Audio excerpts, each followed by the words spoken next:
ওয়ামিলুস সালিহাত।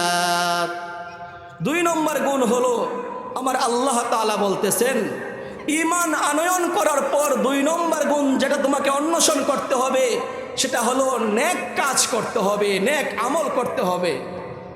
যদি আমি আপনি শুধু ঈমান নিয়ে বসে থাকলাম, নেক কাজ করলাম না, তাহলে আমি আপনি ক্ষতিগ্রস্তের কাতার থেকে বেঁচে থাকতে পারবো না। ক্ষতিগ্রস্তের কাতার থেকে বেঁচে থাকতে হলে আমাকে আপনাকে ঈমানের পাশাপাশি, ঈমান আনার পাশাপাশি আমাকে আপনাকে নেক আমলও করতে হবে।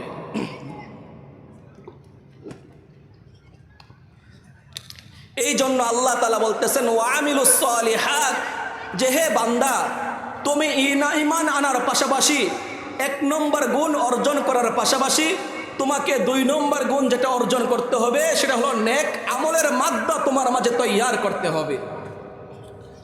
এখন আমি আপনি বুঝি নেক আমল কাকে বলে। নেক আমল বলতে কি বুঝাই? তা'মুরুনা বিল মা'রুফ ওয়া তানহাউনা আনিল মুনকার, যে সৎ কাজের আদেশ করা, অসৎ কাজ থেকে বিরত থাকা। আল্লাহ তাআলা যে আমার আপনার উপর নামাজ নাজিল করেছেন, আমার আপনার উপর আল্লাহ তাআলা নামাজকে বরাদ্দ করে দিয়েছেন, সেটাও অনেক কাজের অন্তর্ভুক্ত। আপনাকে আমাকে যে আল্লাহ তাআলা রোজা দিয়েছেন সেটাও অনেক কাজের অন্তর্ভুক্ত। আমাকে আপনাকে যে আল্লাহ তাআলা যাকাত দিয়েছেন সেটাও অনেক কাজের অন্তর্ভুক্ত। আমাকে আপনাকে যে আল্লাহ তাআলা হজ দিয়েছেন সেটাও অনেক কাজের অন্তর্ভুক্ত। ইসলামের যে 5টি ভিত্তি রয়েছে, প্রথম নম্বর ভিত্তি হলো কালিমা, সেটা মুখে পড়ার দ্বারা আদায় হয়ে যায়। বাকি যে 4টা ইসলামের ভিত্তি রয়েছে, নামাজ, রোজা, হজ, যাকাত, সেগুলা আপনি লক্ষ্য করে দেখেন, যেটা রোজা সেটাও বছরে একবার আমাদের মাঝে আসে, এটা আমাদের একটা নেক আমল। যাকাত সেটাও সবার উপর নয়, যারা আমাদের সমাজে ধনী আছে, যাদের উপর নেশাব পরিমাণ মাল 1 বছর অতিক্রম হয়, তাদের উপর যাকাত ফরজ হয়, সেটাও বছরে একবার আসে। তারপর আছেন হজ, সেটাও সবার উপর নয়, যাদের উপর মক্কা মদিনায় যাওয়ার মতো টাকা আছে তাদের উপর জীবনে একবার হজ করা ফরজ, সেটাও একটা নেক আমল। ইসলামের 5টি ভিত্তির মধ্যে 3টি ভিত্তি বছরে এবং একবার আসে, আর শুধু ইসলামের একটা ভিত্তি আছে, সেটা নামাজ। দৈনন্দিন মুয়াজ আল্লাহ তাআলার পক্ষ থেকে মুয়াজ্জিন আমাকে আপনাকে ডাকে, হাইয়া আলাস সালাহ হাইয়া আলাল ফালাহ, হে দুনিয়ার সকল মানুষ তোমরা নামাজের দিকে আসো, তোমরা কল্যাণের দিকে আসো। এটাও একটা নেক আমলের অন্তর্ভুক্ত। আল্লাহ তাআলা যে বলতেছেন ওয়ামিলুস সালিহাত, তোমরা নেক আমল করো। আর ক্ষতিগ্রস্তের কাতার থেকে বাঁচতে হলে তোমাকে 2 নম্বর গুণ যেটা অর্জন করতে হবে সেটা হলো নেক আমল।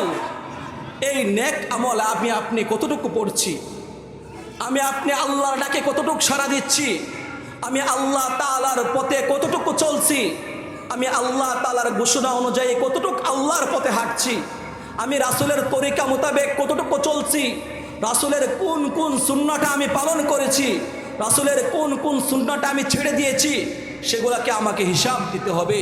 এই জন্য আল্লাহ তাআলা বলতেছেন, আল্লাহ তাআলা বলেন ক্ষতিগ্রস্তের কাতার থেকে তুমি বান্দা বাঁচতে চাও, তাহলে 2 নম্বর গুণ যেটা তোমাকে অর্জন করতে হবে সেটা হলো নেক আমলের মাদ্দা তোমার মাঝে তৈয়ার করতে হবে। আজকে আমি আপনি নিজেকে মুসলমান দাবি করি, রাসূল করিম সাল্লাল্লাহু আলাইহি ওয়াসাল্লাম বলছেন যে একটা মুসলিম আর একটা অমুসলিমের মাঝে পার্থক্যকারী হলো নামাজ। এই নামাজ আমাকে আপনাকে মুসলিম এবং অমুসলিম থেকে পার্থক্য করে দিবে। একটা মুসলিম দৈনন্দিন 5 ওয়াক্ত নামাজ পড়ে, এটা আল্লাহ তাআলার হুকুম, কিন্তু একটা বেঈমান অমুসলিম সে নামাজ পড়ে না। আর আপনি মুসলিম হয়ে যদি নামাজ না পড়েন, তাহলে আপনার মাঝে আর একটা অমুসলিম বেদিনের মাঝে পার্থক্য কোথায় রয়ে গেল? এটা আমার আপনার বিবেককে প্রশ্ন করতে হবে যে ইসলামের 5টি ভিত্তি সবসময় আমাদের মাঝে আসে না। শুধু নামাজটা দৈনন্দিন আল্লাহ তাআলা আমাকে দিয়েছেন, সেই নামাজ নিয়ে আমরা আজকে গাফলতি হয়ে গেছি, সেই নামাজ আমরা পড়তে চাই না। আজকে আমাদের সমাজের মসজিদের দিকে তাকালে দেখা যায় যে ফজরে মুসল্লি পাওয়া যায় না, জোহরে মুসল্লি পাওয়া যায় না, আসরে মুসল্লি পাওয়া যায় না। ওই মাগরিবের সময় আমি ঘর থেকে বের হয়ে দোকানপাটে যাই, আমি দোকানে মাগরিবের সময় বসে থাকলে মানুষ আমাকে মন্দ বলবে, সেই মন্দ থেকে বাঁচার জন্য মাগরিবে আর এশারে আমি মসজিদে মাঝে মাঝে যাই। কিন্তু দেখেন জুমার দিকের মসজিদে তাকান, পুরা মসজিদ ভরে যায়, মসজিদের ছাদ ভরে যায়, মসজিদের পার্শ্ববর্তী জায়গা ভরে যায়। কিন্তু আল্লাহ জুমার নামাজ আপনার উপর যেমনভাবে ফরজ করে দিয়েছেন, 5 ওয়াক্ত নামাজ তো আল্লাহ আমার আপনার উপর তেমনভাবেই ফরজ করে দিয়েছেন। তাহলে আমি আপনি জুমার নামাজের জন্য যেরকমভাবে মসজিদে যেতে পারি, আমি কেন 5 ওয়াক্ত নামাজের জন্য মসজিদে যেতে পারবো না? আপনি কবরে গিয়ে কি জবাব দিবেন আল্লাহ তাআলার কাছে?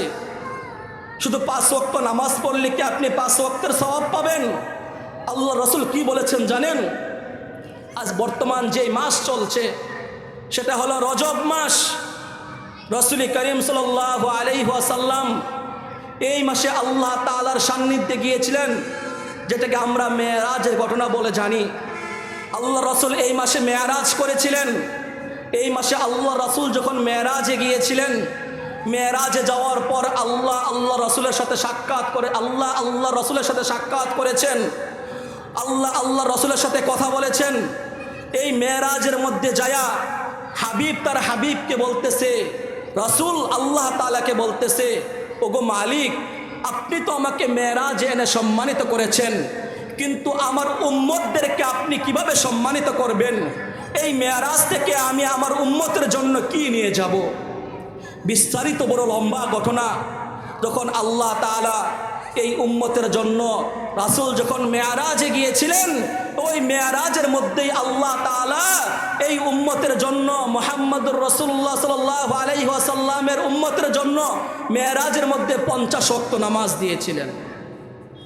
যখন 50 ওয়াক্ত নামাজ নিয়ে রাসূল মেরাজ থেকে আসতেছিলেন, রাসূল বড় খুশি, আল্লাহ তাআলা আমাকে মেরাজের মধ্যে আমার উম্মতের জন্য নামাজ দিয়েছেন, মালিকের পক্ষ থেকে আমার উম্মতের জন্য একটা হাদিয়া পেয়েছি।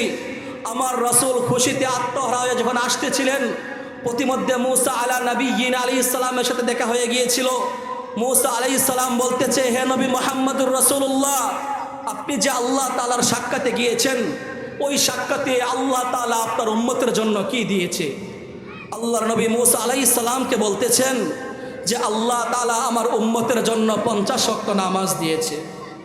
মূসা আলাইহিস সালাম সেই 50 ওয়াক্ত নামাজের কথা শুনে আল্লাহ রসুলকে বলতেছেন, আপনার উম্মত তো এই 50 ওয়াক্ত নামাজ সঠিকভাবে আদায় করতে পারবে না। আপনি আল্লাহ তাআলাকে গিয়ে বলেন যে 50 ওয়াক্ত নামাজকে যেন কিছু কমায়া দেই। সেই মূসা আলাইহিস সালামের আবদার অনুযায়ী আল্লাহ রসুল গেলেন। আল্লাহ রসুল গিয়ে আল্লাহ তাআলাকে বলতেছেন, ও মালিক, মূসা আলাইহিস সালাম তো বললো আমার উম্মত 50 ওয়াক্ত নামাজ আদায় করতে পারবে না, আপনি কিছু কমায়া দেন। আল্লাহ তাআলা 5 ওয়াক্ত নামাজ কমায় দিয়েছিল। তখন 45 ওয়াক্ত নামাজ নিয়ে আল্লাহ রসুল আসছিলেন। প্রতিমধ্যে আবার মূসা আলাইহিস সালামের সাথে সাক্ষাৎ হয়ে গেল। মূসা আলাইহিস সালাম বলতেছে, কয় ওয়াক্ত নামাজ আল্লাহ কমায় দিয়েছে? আল্লাহ রসুল বলতেছেন, আল্লাহ 5 ওয়াক্ত কমায়া 45 ওয়াক্ত দিয়েছেন। মূসা আলাইহিস সালাম বলেন, না, এখনো পারবে না। এভাবে যেতে যেতে যেতে যেতে আল্লাহ তাআলা 45 ওয়াক্ত নামাজ কমিয়ে এই উম্মতের জন্য 5 ওয়াক্ত নামাজ দিয়ে আল্লাহর রসুলকে এই দুনিয়াতে পাঠিয়েছেন।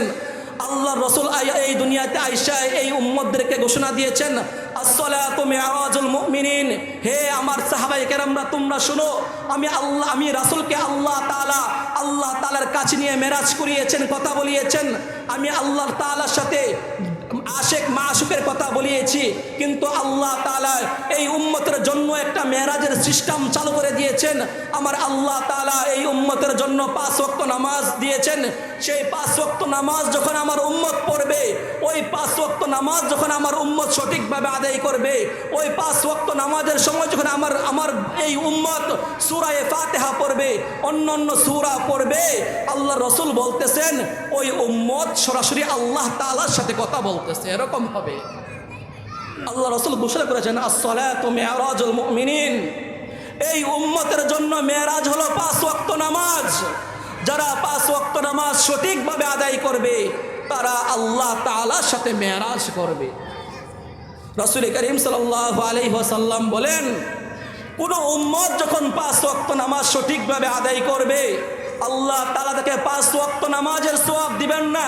ওই যে আল্লাহ মেরাজে 50 ওয়াক্ত নামাজ দিয়েছিলেন, 5 ওয়াক্ত নামাজ সঠিকভাবে আদায় করার ফলে আল্লাহ ওই উম্মতদেরকে 50 ওয়াক্ত নামাজের সওয়াব দান করবেন। সুবহানাল্লাহ।